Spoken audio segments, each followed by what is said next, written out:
Cláudio, qual a avaliação do setor em 2015? Está sendo positiva ou negativa? O setor vem de uma forma bastante importante, apresentando um resultado muito semelhante a 2014. A nossa previsão é de terminar o ano até com um leve crescimento em torno de 3%. O primeiro semestre versus o primeiro semestre do ano passado está igual, está praticamente zero. Mas o impacto que tem o segundo semestre no setor de materiais de construção nos permite ser otimista em relação ao ano como um todo. Você entende que a crise hídrica ela gera algum tipo de impacto no comércio de material de construção? Vem gerando de forma bastante importante, já que num primeiro momento essa questão da falta d'água leva as pessoas a terem. Muitos não tinham nenhum reservatório, a caixa d'água, e muitos passaram a ter 2 ou 3 caixas d'água. Isso significa canos, tubos, quebrar, arrebentar, ou seja, impacta diretamente no material de construção. A segunda etapa é que muita gente virou uma espécie de moda captar água da chuva para você regar o jardim. De novo, isso impacta em fazer obra, em captação, essas coisas todas. E a terceira é a questão mais técnica, que é trocar as bacias sanitárias. Para que tenha uma ideia, só o estado de São Paulo precisa trocar 20 milhões de bacias sanitárias. E não é mágica. As bacias produzidas até 10 anos atrás, elas gastam numa descarga de 18 a 20 litros para levar meio copo de água, né? No caso de uma urina, por exemplo.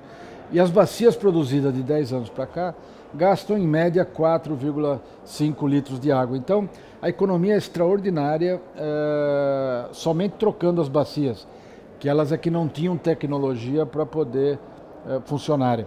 Então, condomínios, prédios comerciais, a adoção de torneiras de fechamento automático nas escolas, tudo isso vem movimentando de forma muito eficiente o comércio de material de construção.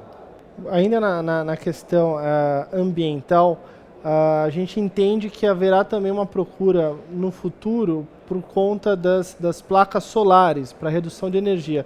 Vocês preveem algo positivo para os próximos anos? Então, esse é o outro impacto positivo. A conta de energia, para quem foi otimista, cresceu 60%. Tem lugares que chegou a crescer 80%, 90% a conta de energia. E as casas brasileiras, as 64 milhões de casas ocupadas, não é o que está em construção, foram feitas para ter um chuveiro elétrico, elas não foram feitas para essa modernidade. O forno de micro-ondas, 3 televisões, enfim, e isso tudo está obrigando as pessoas a reprogramarem a sua parte elétrica. De novo, para reprogramar a parte elétrica, você tem que quebrar, colocar fiação, e aí tem que pintar, tem que arrumar, enfim, você tem uma demanda muito forte, trocar as lâmpadas da casa. E a grande tendência que a gente sentiu já desde o final do ano passado é a adoção do aquecedor solar. O aquecedor solar vem tendo um impacto extremamente positivo, muito por força do Minha Casa Minha Vida, que na chamada faixa 1 é obrigatório a colocação e isso reduziu em 30% a conta de energia.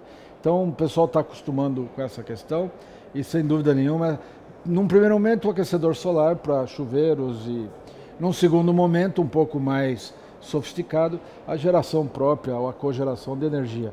De novo, tudo isto é música para os ouvidos das lojas de material de construção, porque de alguma maneira você tem que passar um tubo, quebrar alguma coisa, usar o cimento, usar a tinta para poder fazer esse ajuste.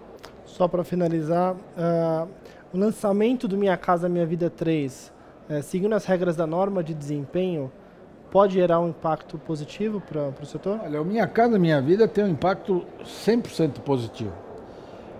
Imagina o seguinte, quando uma construtora entrega um conjunto habitacional de 500 casas, isto é reserva de mercado para as lojas de material de construção nos próximos anos.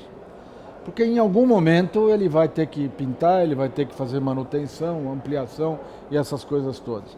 Então, na medida que o Minha Casa Minha Vida caminhar, e agora com estas novas normas, que são muito importantes do ponto de vista da qualidade do produto, ou da qualidade da moradia, de como a pessoa vai poder morar nessas casas, isso trará, sem dúvida nenhuma, um impacto determinante para o material de construção. Porque muita gente que vai ver os benefícios que a norma de desempenho traz, vai querer aplicar de novo naquele estoque de 64 milhões de casas. Ou seja, isso vai fomentar a reforma, vai fomentar o nosso mercado com absoluta certeza.